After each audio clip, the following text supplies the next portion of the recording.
resolution was to assess the impact of resolutions made in the last 10 years to ascertain their impact on procurement, including impact of regulatory authorities in promoting principles of procurement. In this resolution, Uganda was to do the assessment, but unfortunately, the response from Uganda, the assessment was not done due to budget constraint. On Kenya's side, they have indicated that, or they have noted that Uganda did not conduct the survey due to financial constraint. However, the Kenyan tried to highlight some impacts which improved the procurement country systems in Kenya, which I'm not going to read it here. In Rwanda, they responded that resolutions from different forums have been implemented as sent to PPDA Uganda in the 10th East African Procurement Forum. In Tanzania, the response is that PPRA has managed to regulate performance of procuring entities on enforcement of procurement principles in public procurement. Compliance level of the procuring entities has been raised to 76% from 49%, according to the audits which were conducted in the year 2008-2009. The second resolution, partner states to mainstream open governance principles in public procurement through adoption of open contracting data standards, or CDAs. Response from implementation status from Uganda, open governance principles have been mainstreamed in the activities of the authority. The government procurement portal was upgraded to incorporate the OCDs during the development of the e-government procurement system. Response from Kenya, the Presidential Executive Order number 2 of June 2018 on procurement of public goods, works, and services by procuring entity is currently being implemented. As a result of the order, the Public Procurement Information Portal, www.tenders.go.ke, has been operationalized. The portal presents public contracting information on tenders advertised, as well as on the contract awarded by procuring entities. Rwanda, the open contracting data standards is being considered in the framework of MAPS, methodology for assessment of procurement systems. Number 2, assessment being conducted jointly by RPPA and the World Bank. In Tanzania, we have a tender portal. The portal presents public contracting information tender advertised, as well as contracts that have been awarded by procuring entities. The details of contract awarded are posted in the portal in public procurement.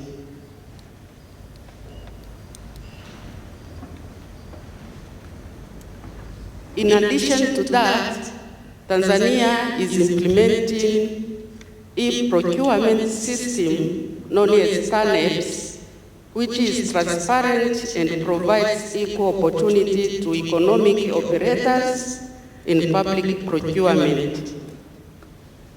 TANEPS is also integrated with BRELA and TRA, which allows procuring entities to retrieve required information regarding company directors and tax compliance status. May I go back to Kenya?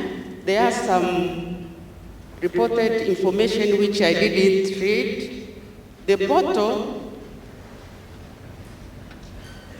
is integrated, the tender portal is integrated with Registrar of Companies and the Kenya Revenues Authority platform, thus allowing procuring entity to retrieve relevant information regarding company directors and tax compliance status.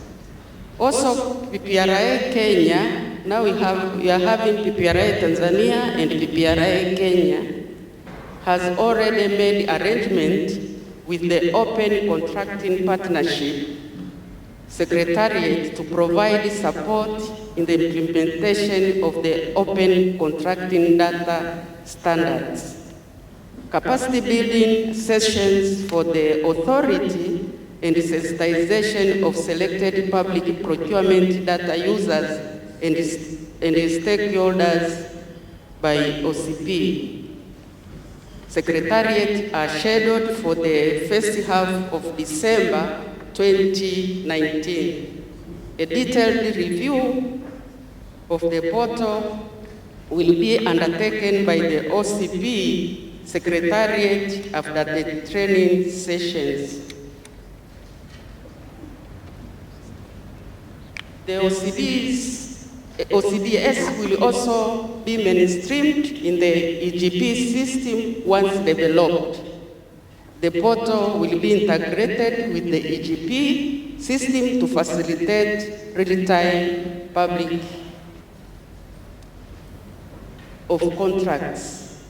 access of contracts. The third resolution, partner states to institutionalize and implement strategies to enhance close cooperation between government and non-state actors, the public and the private sector, to maintain high standards of integrity, particularly in contract management. The response from Uganda, PPDA has developed a collaborative framework with CSOs to govern how it will work with non-state actors such as CSOs. The framework was launched by the Honorable Minister for Finance and Planning and Economic Development on 31st October 2019 in Kampala. The framework was developed in consultation with the CSOs. Response from Kenya, the Act mandates PPRA Kenya in undertaking its function to cooperate with state and non-state actors with a view to obtaining recommendations on how public procurement and disposal can be improved. Currently, PPRA Kenya has involved private sector stakeholders in providing input and validation of various strategies and standard tender documents and format. Consequently, upon issuance of the regulations being developed by the National Treasury, will explore on how to engage non-state actors. In Rwanda, there is a close cooperation between RPPA, public institutions, PSF, CSOs, NGOs, and other stakeholders to maintain high standards of integrity. This is witnessed through organize and conduct workshops in the 4 provinces and the city of Kigali on annual basis. The existence of Integrity Pact signed between local governments and the Transparent International Rwanda chapter. In Tanzania, the government is amending the public procurement law. Among other areas to be taken on board is involvement of non-state actors in monitoring and maintaining high standards of integrity, particularly in contract management. The 4th and last resolution, I've left some text for Kenya. PPRA Kenya is a member of the Kenya Leadership and Integrity Forum. This is a forum which draws its membership from key stakeholders in the public and the private sector with the aim of fighting corruption.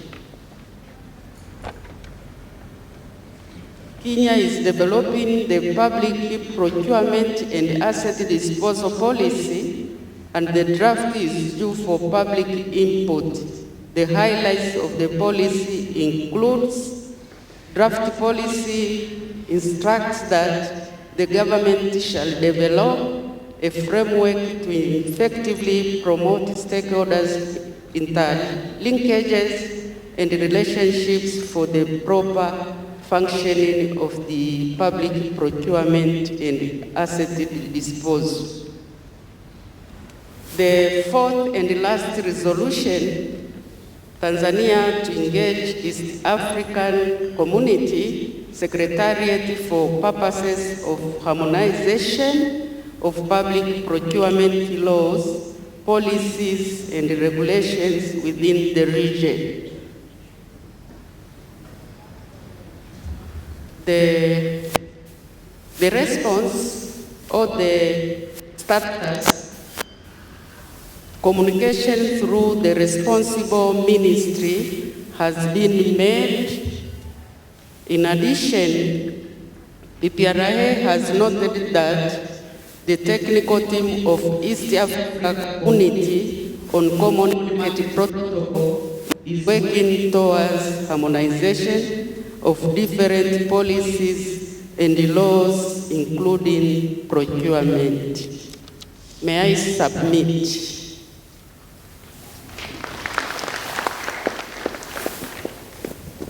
Thank you, Engineer Mary Swai, for reading out those statements, which I'm sure must have emanated from our respective countries. So can we now proceed with the next session by Adrian Njau, the trade economist. Karibu sana.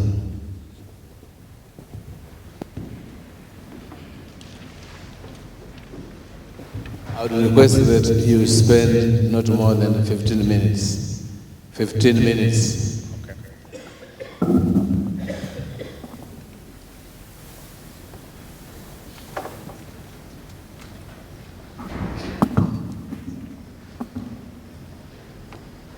Okay. Thank you very much for giving me this opportunity to presentation on the incorporating local content in public procurement. Since I'm representing East Africa Business Council, which is a regional organization, I will represent the regional perspective rather than the country perspective. The outline of my presentation will be about the EABC, which is the East Africa Business Council, then the background of regional local content in EAC, then the rationale of local content within EAC, some of the challenges, then I will come to the recommendation and the intervention.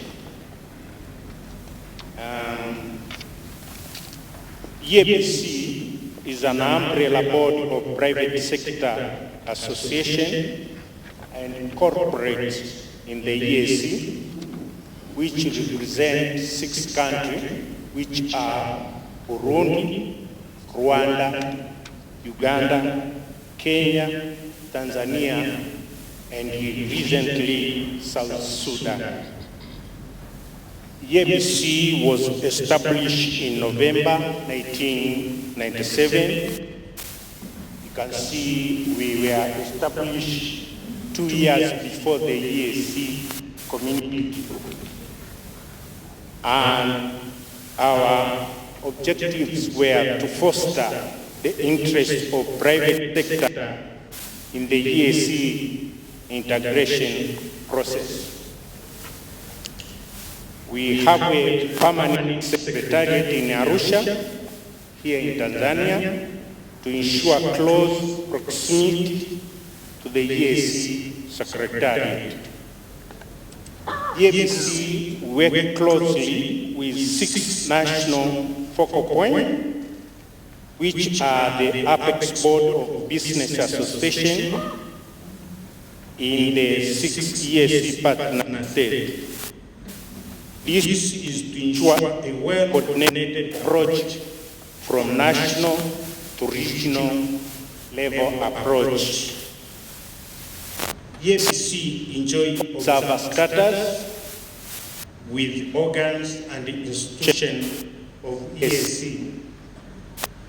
Here we are invited to participate in EAC technical committee, sector, Council of Ministers and Head of State Summit, where we represent the interests of private sector. Besides the observer status, there is also another mechanism which we call EAC Consultative Dialogue Framework, where EABC is recognized as a champion of private sector issues in the EAC.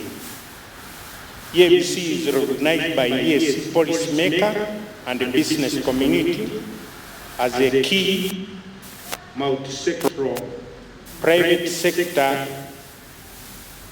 facilitator platform which brings together business community at the EAC level. We have a vision, and our vision is a borderless East Africa for business and investment. And our mission is to promote sustainable private sector driven growth. And we have over 20 years, which is 22 years, private sector advocacy in the EAC integration process. So we can proudly say that we understand policy advocacy in EAC integration process. On the background on the regional local content, most developing countries have employed local content guidelines Okay.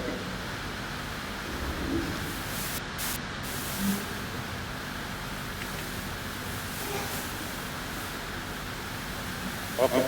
Most developing countries employ local content guidelines to boost domestic value addition, and the local content requirement may mandate a minimum percentage of procurement, value added, or inclusion of certain parts.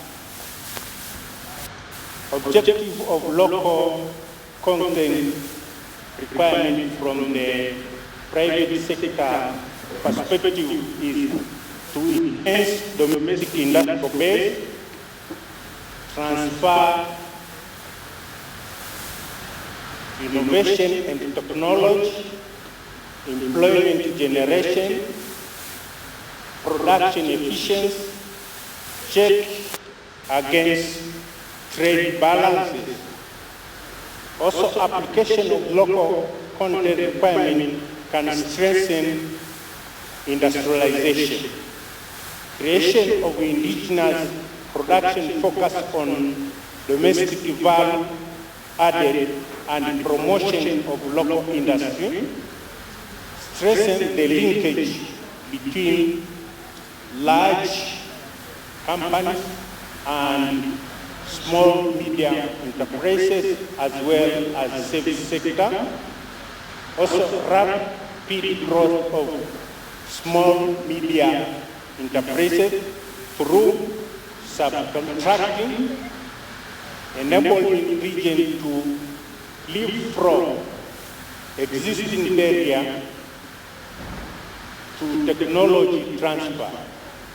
The region or the country through local content requirement can learn, adopt, adapt technology and production process innovated elsewhere and safeguard balance of payment.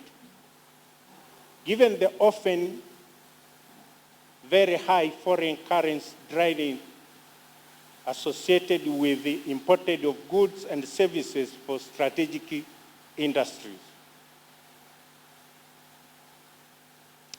Rationale of local content in EAC. Most of the EAC partner states are undertaking or planning to embark on mega infrastructure projects. This can be standard gauge railway, oil and gas pipeline, hydro power dams, highways, airports, harbor and port, as well as houses. These projects have been envisaged to boost the economics of EAC partner state. It has been reported that the regional local firms have been left behind and hardly benefiting from them in terms of supply of raw material, value added, and services. Contractors, most of the time, prefer procuring these services outside the region, leaving the local firms producing at less capacity, while at EAC, we have embarked on boosting manufacturing for employment creation and economic growth. Regional studies in EAC have indicated that we need regional policy on local content or regional content. This will require firms to use at least a specified minimum amount of domestic produced input services or minimum threshold of goods and service that must be purchased or procured locally.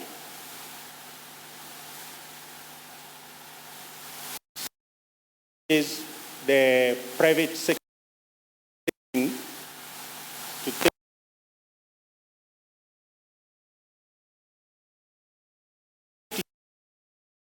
take mega local, as they can't compete with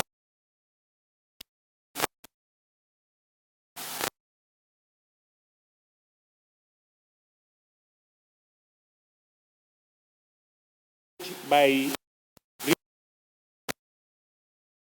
inception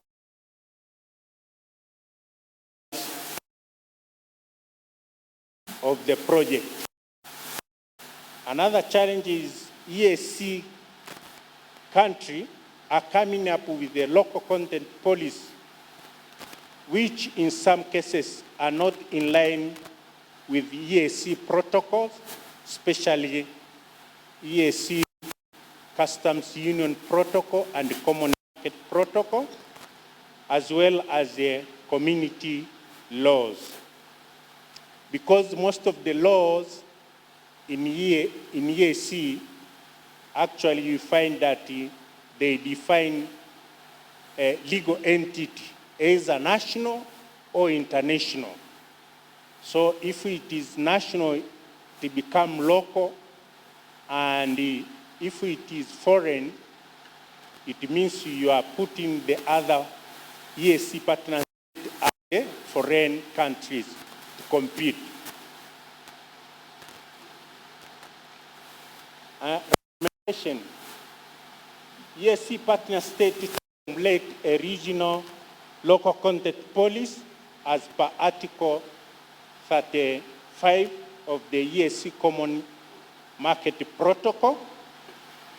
EAC partner states to prioritize the use of public and private procurement in creating demand for locally manufactured product, as well as promoting technology-based business startup. EAC partner state to ensure at least 40% of local content, which can be labor, goods, and services, used in the construction of the mega project. This can be standard gauge railway, airport,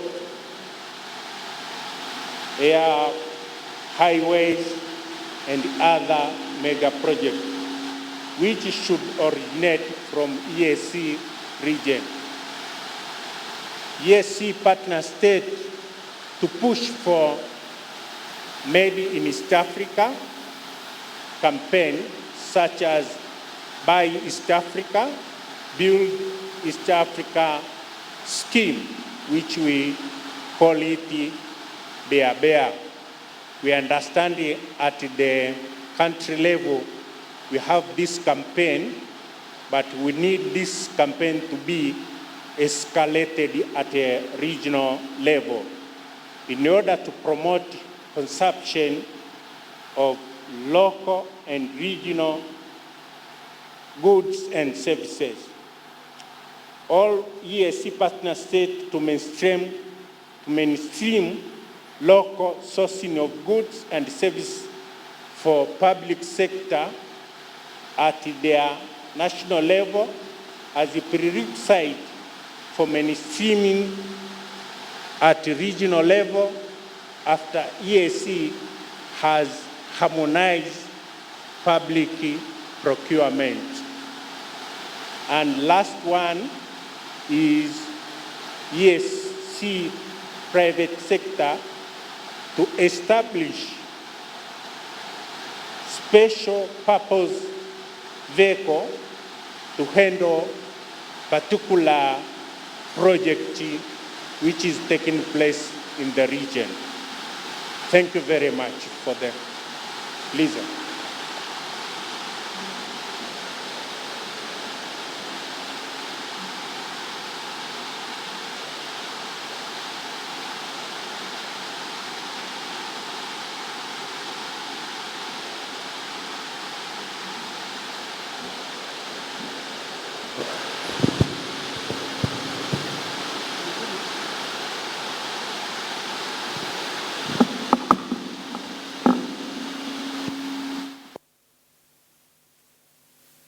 Thank you very much, Mr.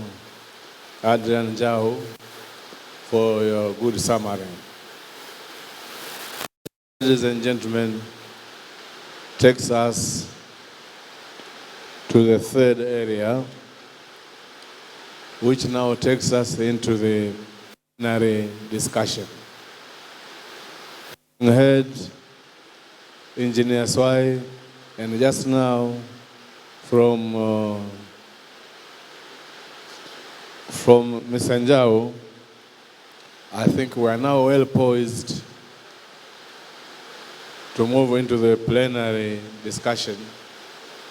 And let's just be very specific to the type of questions that we would like to ask, leaving aside whatever details, because time does not allow us. So I would request every person who takes the floor should spend not more than 2 minutes. And essentially, if there are questions to ask, I would not encourage speeches at this stage. So who would like to have the floor?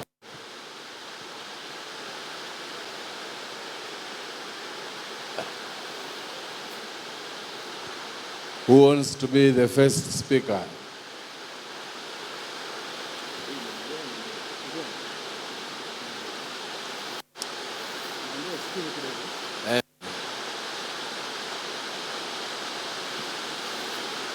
Anybody wishing to take the floor?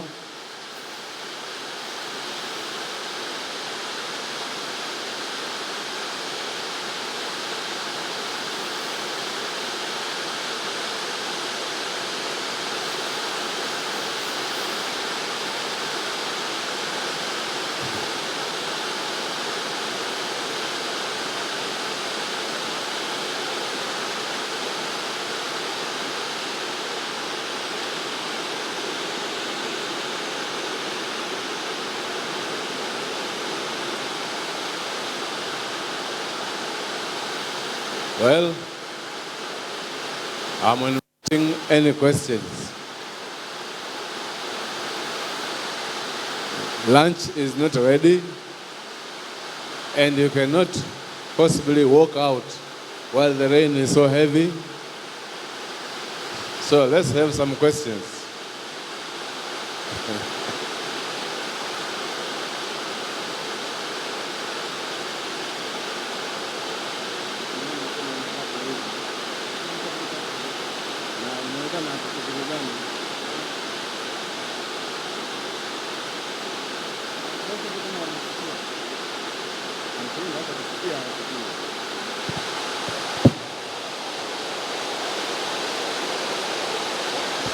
Yes, please. You have the floor. Thank you very much. My name is Eric Korir from National Treasury, Republic of Kenya. My question goes to Adrian Yao, specifically on this matter of local content. There have been various litigations arising from the definition of the word local content. What, in the perspective of the Council, qualifies to be local content, especially for goods?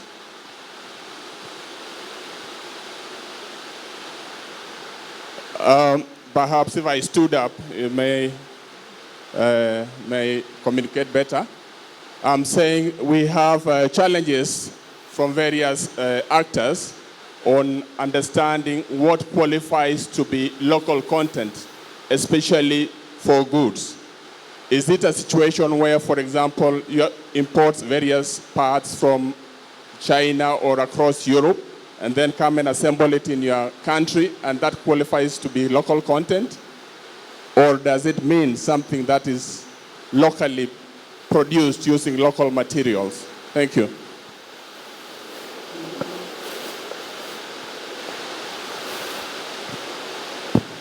Thank you very much. That first question was directed to Mr. Nyao. Another question? Yes, please.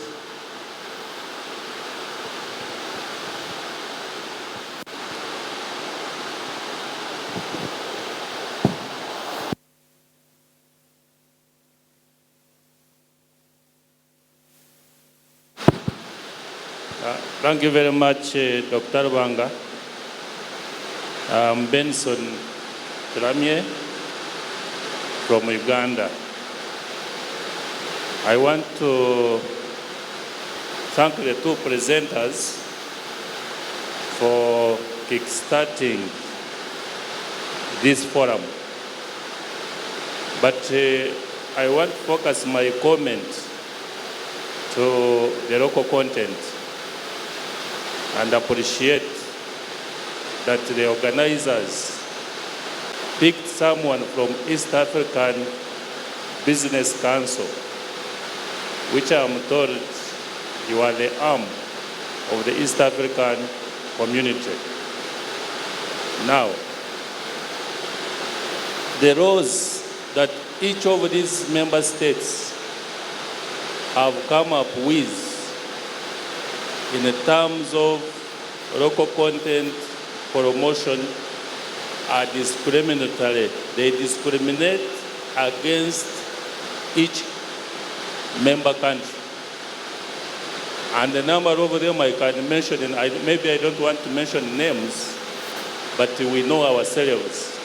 You find you have laws which are only for contractors and providers in our own countries. And as you rightly said, it is against the customs protocol and trade protocols.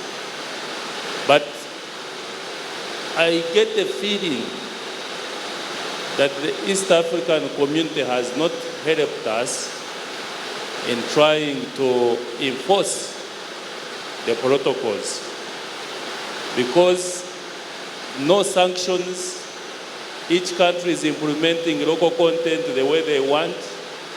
They discriminate against each other country's providers, and we are looking on. Mr. Chairman, Honorable Chairman, I suggest that in this forum we come up with a resolution that will bind all the 5 countries and may be taken higher in discussions in these chambers here at the East African community. Thank you very much. I thank you, Uganda. And again, that also is directed at Mr. Adrian Njao. Any other question?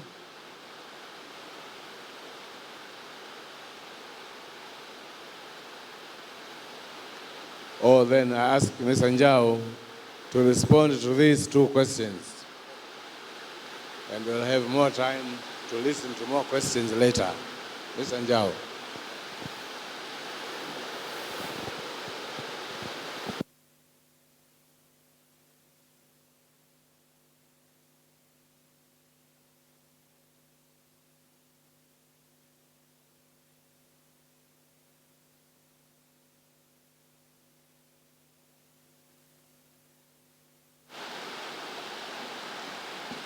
Regarding the first question, which was looking the challenge of the local content, is it in terms of the goods or services? Actually, the biggest challenge is not the goods, but as the last speaker said, is where you find that you are, first of all, this mega project, the local firms, they are not getting benefit of it. Because actually when you see, for example, you want to advertise the tender, you have a preference for the local, which is for the particular country, then international. So for local, now you discriminate other EAC country, and for international, you put lump sum EAC country with other countries like China, for example. And it becomes very difficult for other EAC countries to compute. And that you find that private sector in the region is not taking advantage of this mega project, because most of the projects are being taken by international companies. That is one. Second is that you find also the private sector, local firms, they are not aware of the information of the mega project and how they can take advantage of it. So you find that the project is coming up, and by the time the local firm wanted to take advantage, they are told the standard, you can't meet the standard, for example, because also another challenge we find, you find now the way projects nowadays are taken, you find that it's like a lump sum. Someone is doing construction, but he's putting also electricity and everything. And that you find the capacity for the local firms compare with the international, the local firms have a low capacity when it's come to absorption or taking this project.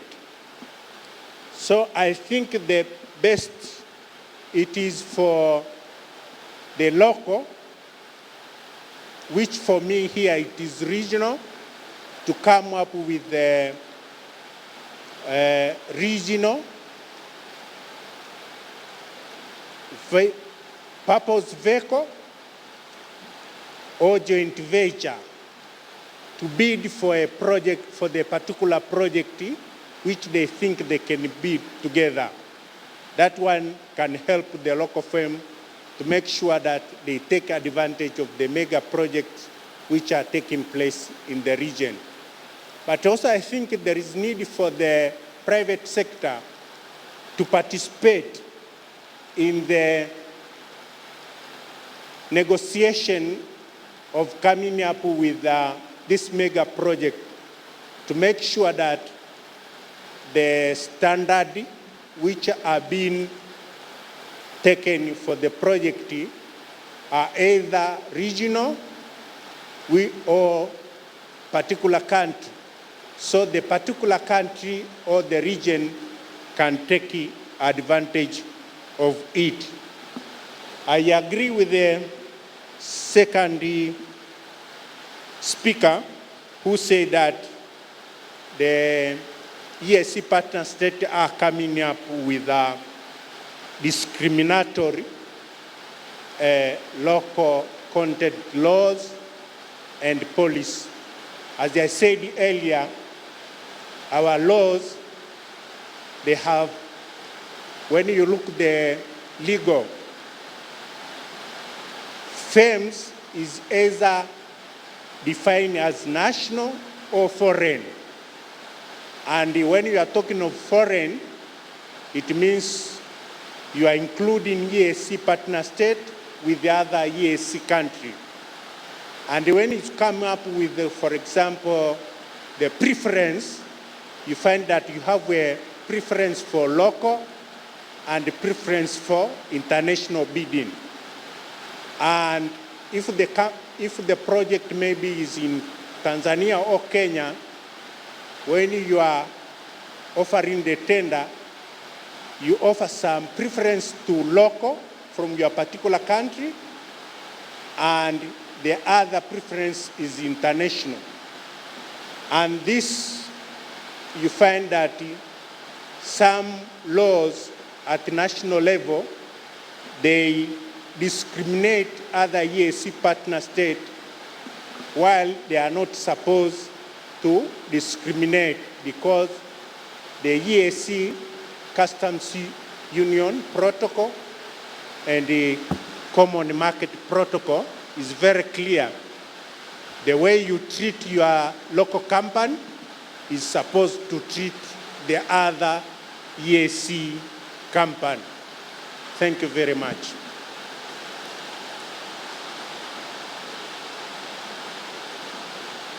Thank you, Mr. Njao, for those clarifications. Let's give ourselves another chance. Yes, please. You have the floor.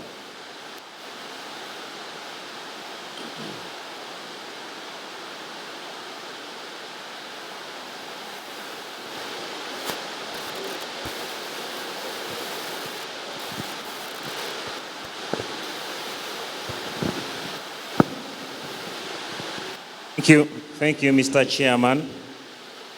Name's Godfrey Matovu. I'm from Uganda.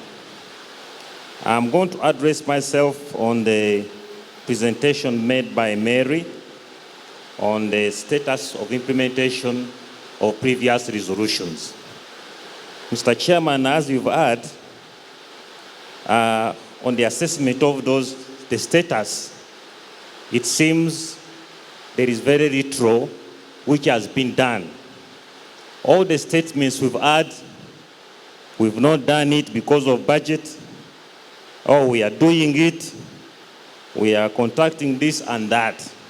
And Mr. Chairman, that is not commitment to ensure that we implement what we discuss. And if we don't do that, it creates weaknesses in the public procurement sector, and also we lose confidence of the general society or the public.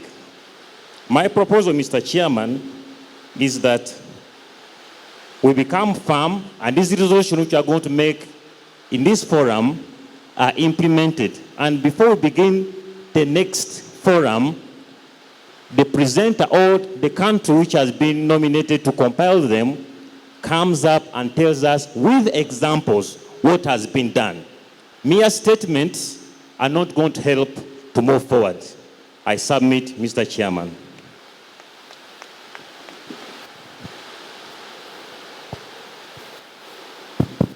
Thank you, Uganda. And I think that question also goes not only to Engineer Mary Swai, but to all of us, because we are the ones who prepared those replies, and Mary Swai simply read out. Any other question? Yes, please. You have the floor.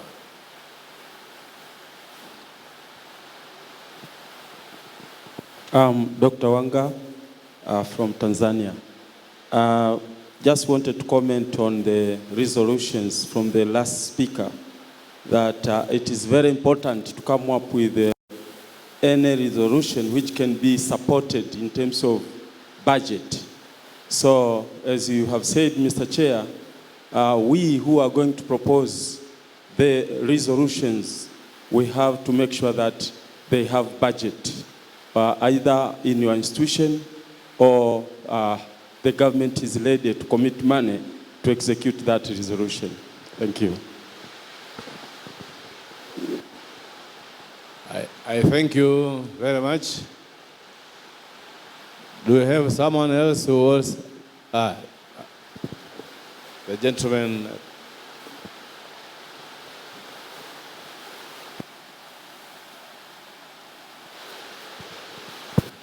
Thank you. I am Gabriel Akisimana from Burundi, and my question will be addressed to the presenter about local content in public procurement. My question is this. Local content is very important, but I think that to have a good result is a step we have to do. For good, we have to develop infrastructures like power, like to build the building, to have the place to develop our projects. You see, now we can sell outside of the EAC area a product at his primary stage. And this product return in EAC area as finished product, and we buy it at the level price. So we have to begin to these steps to develop infrastructures for goods and to reform our education system for human resource. And my question, in my view, EAC have to develop those projects primarily to have sufficient infrastructure, so to think about to sell outside of the EAC area product which has more than 40%. Thank you. I thank you for those 2 questions. Do we have more questions? Yes, please. Give the mic to him.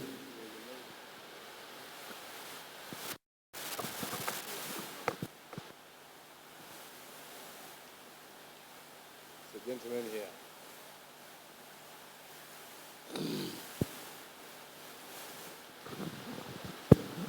Wangala Moses is my name, from Uganda. My question goes to the presentation about local content. If this was not able to be done now, I would possibly recommend the presenter to do it in future.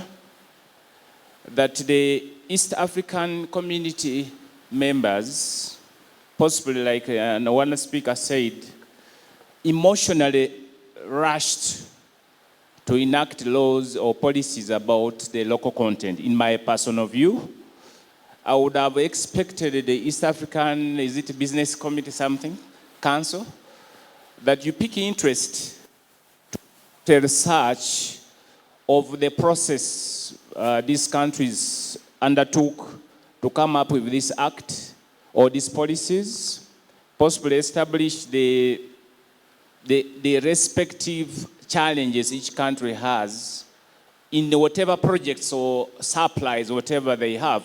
If I just risked to quote Uganda, for example, we are told we are supposed to buy uniform made in Uganda, furniture made in Uganda.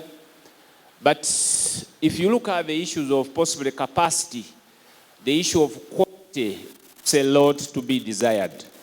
So if you are agitating to have done at the East African community, I would expect you to be interested in carrying out that research and understand that what is it they are ready to offer.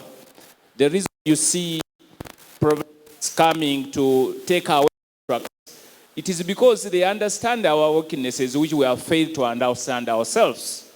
So if you want to say anything and you fail to say, you tried to say recommendation about capacity, maybe you don't tell us which capacity. Possibly it's there in details. You have tried to mention about special purpose vehicle. Yes.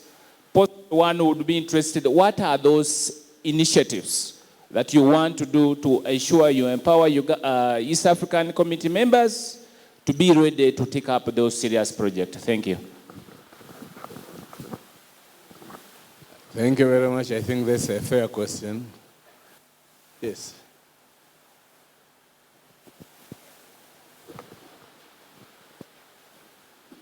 Thank you very much. My name is Joanne, and I come from Uganda. I would like to address my question to the second presentation on local content. The presenter mentioned that they would come up with a regional policy which would probably recommend that for a contract being done in a particular country, it would be possible to procure 40% of the materials to be used on that contract. So what are you going to do to contractors who actually dictate the source of materials? This could actually be in line with what he has just mentioned. The contractors, sometimes they'll say, we cannot use cement from this country, or there's not enough steel, or we can't buy steel from this country. So if it's an issue of capacity, maybe we should first facilitate our local industries to be able to supply such materials. I thank you. Thank you, Madam. Is there another question, or we give the floor to the presenters to respond? Maybe one last question before we give the floor to the presenters. Yes, Mr. Chair. Mr. Njau, actually, what he said is very important, but we all know that it may not be sufficient to advocate for equal treatment of the companies with the EAC as compared to member countries. And one would wish to know how local is the local content for an individual country as compared to other countries within the EAC. How can you establish the difference between the local content within the country and the local content within the EAC members? So it is very important, I think, for the Council to come up with those kind of maybe definitions or distinction, and then come up with some strategic or measures to improve what you have been arguing for. And there is also another challenge that if a country has advertised a tender internationally, and an international company procures that tender, while a private partner or a company in the EAC does not understand that there is a tender which has been advertised in the member countries. So I think we need to ask ourselves, how international is our private sector? Is it just a private sector in just a single country, or it is a private sector within the EAC, and also it has, extended some tentacles in other international arena? So it is very important also to understand that our private sector needs to be international so that they can procure tenders internationally and within the EAC member countries. Thank you very much. I think we can now listen to the presenters. We have questions for both Engineer Mary Swai as well as Adrian Njau. So who would like to start? Maybe Swai, you have the floor.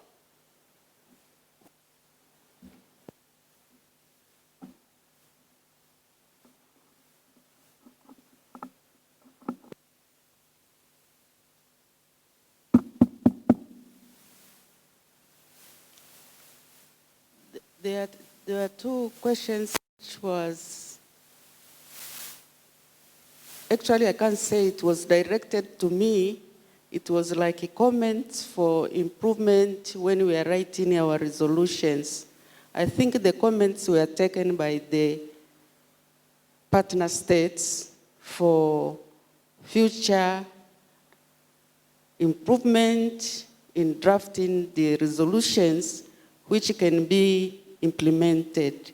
Thank you.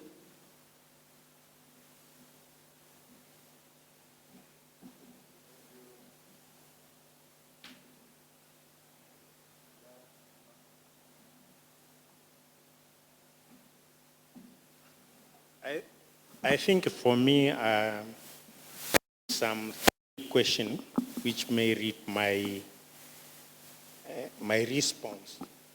First of all, we need to understand before the tender is prepared, there is a lot of negotiation which take place between the government and the various stakeholders. So what we are saying, it is better for the government to involve the private sector in the inception of coming up with a particular project.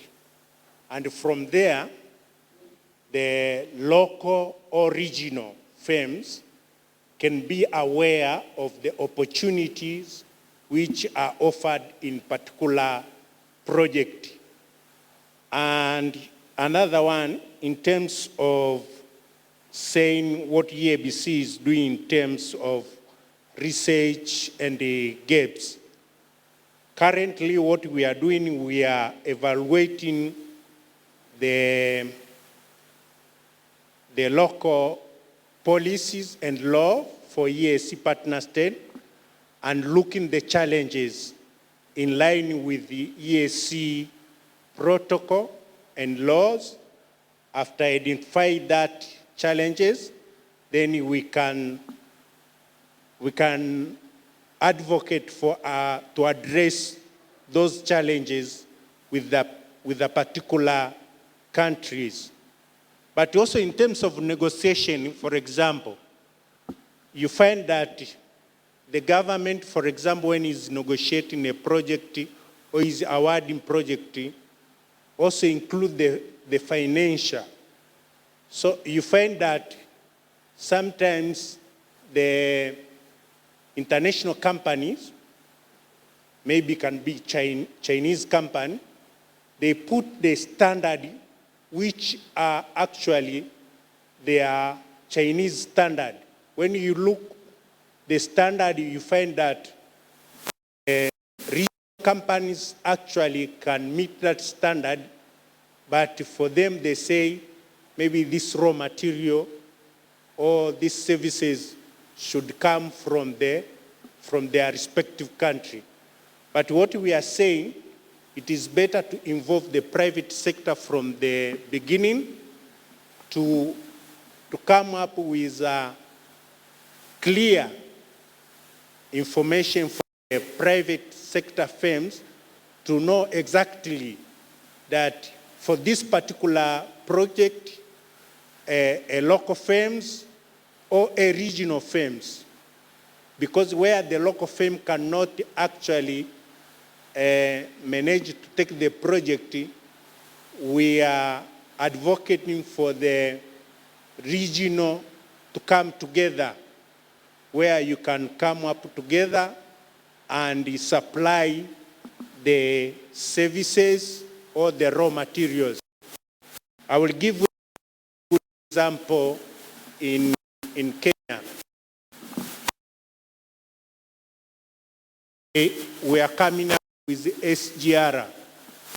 You find that at the beginning, Chinese wanted also to bring even the cement from China, where they were saying the local cement from Kenya or from GSC cannot meet the standard.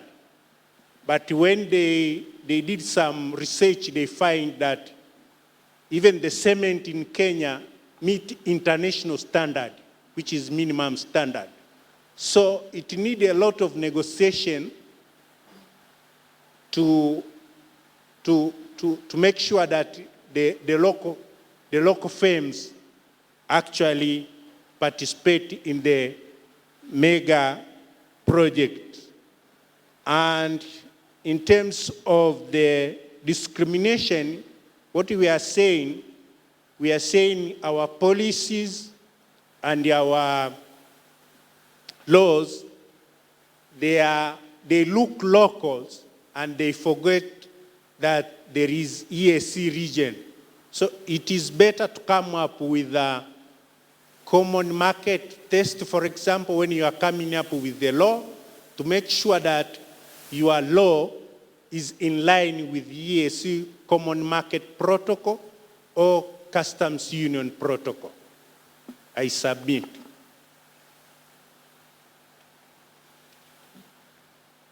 Thank you very much, Mr. Njau. Now, can we have more questions? Yes, please. You have the floor.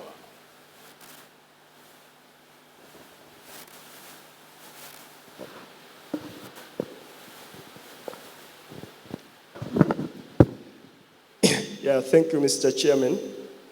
My name is Ramadhani Mlinga from Tanzania. I just want to add to what Mr.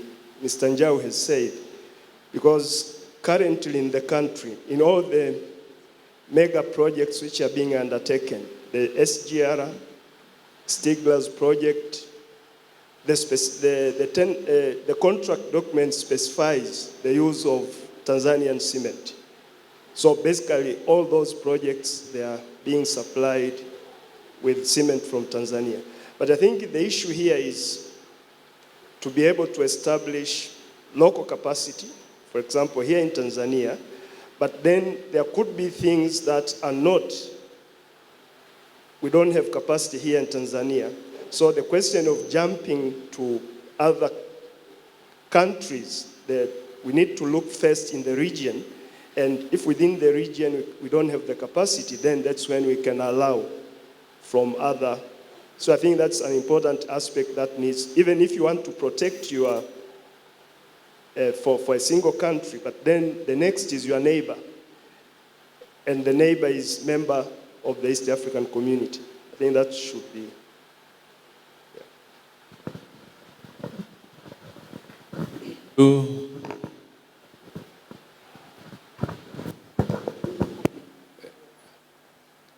Any other question? Yes, please. Yes, Mr. Chairman, thank you for chairing well. Through you, I would love that you advise whether we have budgets for the resolutions that we make, and if not, maybe we shouldn't waste time. Do we have budget for the resolutions that we make? If not, we shouldn't waste time. The second question relates to the local content. The truth is that the local farms have information. We advertise using local media. I've seen it. They have the information. What they don't have is capacity. Capacity in terms of finance, capacity in terms of labor, expertise, and technology. Now, for us to come up with the resolutions that are impactful, we need to carry out supplier audit. How many farms in Tanzania can execute a project above 20 million USD? How many farms in Nairobi, in Kenya, can execute an assignment of 100 million USD? In my own experience, in Uganda, a project of 10 million, you have already eliminated local farms in Uganda. So what are we talking about? You reserve 40% of macro projects to the local farms. They will not do that work. But we can have a realistic resolution. What do we have as East Africans? We have labor, we have engineers, we have accountants, etc. We have labor. So we can make policies that protect our labor to be participative in those projects. We have local materials, we have sand, we have gravel, yeah? We have those local materials, we have them. We can make policies that can ensure that international firms use that. In my own organization, what I've done is to do any project in my organization called NSSF Uganda, you must do a JV or a consortium with the local firm. What am I trying to promote? To promote exposure of our local people to this international expertise, technology, equipment, etc. Then probably after 5 years, we shall have built capacity. We don't have capacity. Let's be realistic. Mr. Chairman, I end here and I thank you. Thank you for being realistic, if I may use that word, and also challenging our own previous resolutions. My hope is that when we finish this meeting and come up with the resolutions, they will be even more realistic than what we are going through now as a result of previous years' discussions. Thank you. Any other question? If none, then can I ask the presenters to make quick comments? Chair, I have a comment. Based on the presentation that has been done by the Ugandan colleague, I think we can make a recommendation. Here in Tanzania, for example, our preference scheme allows for the preference to be extended even when a Tanzanian firm enters into a JV with a foreign firm. Now, there could be a special that if it's a JV between Tanzanian firm, let's say with a Kenyan, Ugandan firm, there could be a clause that gives them actually even a 10% kind of preference scheme is against 6 or 8% when a Tanzanian firm joins JV with another firm outside the region. So I think we can make something to look at whether East African firms should not be treated as firms outside the region when it comes to JVs and so on. That's my contribution. Thank you for your contribution. That would make our cooperation more meaningful. But in the early stages, what you see is every country within the EAC are trying to put up preferences for their own companies, which you are saying is wrong. We should give it a broader spectrum, taking cognizance of the other EAC member countries.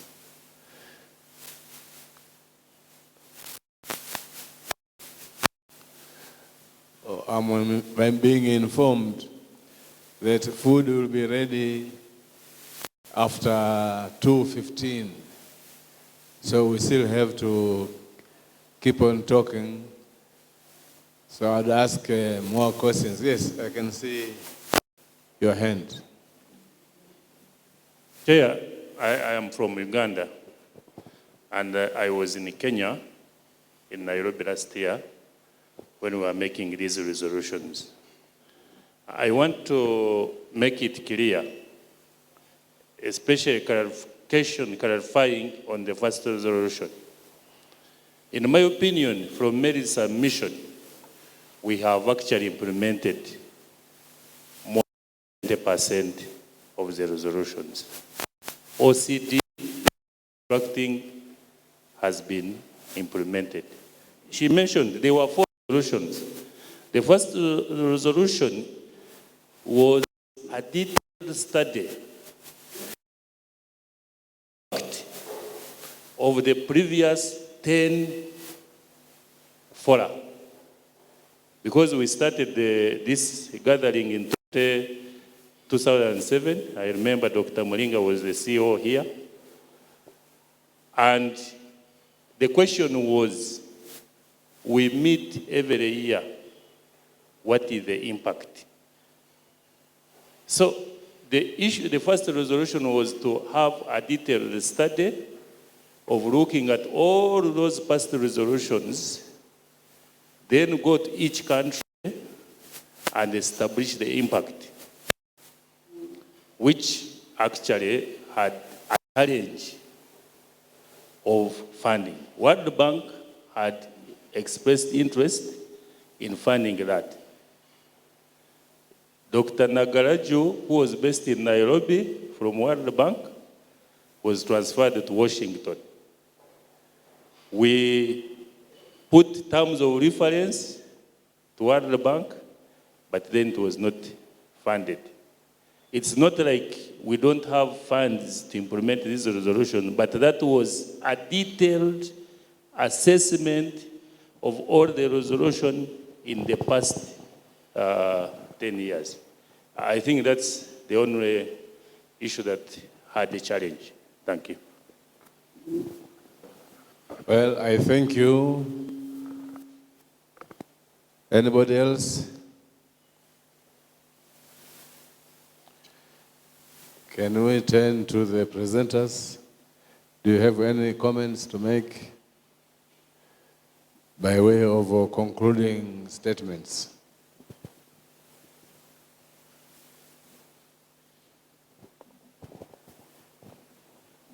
Okay. In terms of conclusion, I would like to say that most of the project actually will take place once and forever. So it is better for the policymaker here to make sure that the regional or the local take advantage of this project.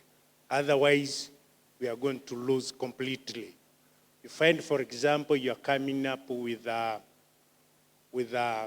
SGR, you have an iron ore. Where will you use that iron ore after all? So it is better to do analysis and make sure that the local firms and the local, the region benefit from this mega project, because you will not have this mega project again. That is one. And some people are also challenging the capacity. Issue of the capacity, to me, is like a chick and eggs, because those companies, they go to the financial. In EAC region, you can make sure that the financial institutions also come together to finance those few projects where the local firms, which they think they can take advantage of. And also in terms of labor, we must make sure also, that our young generation take opportunity from this mega project, because it is a big challenge, because we are crying for the employment, and we are coming up with a lot of the mega project which can absorb a lot of the employment. Thank you very much.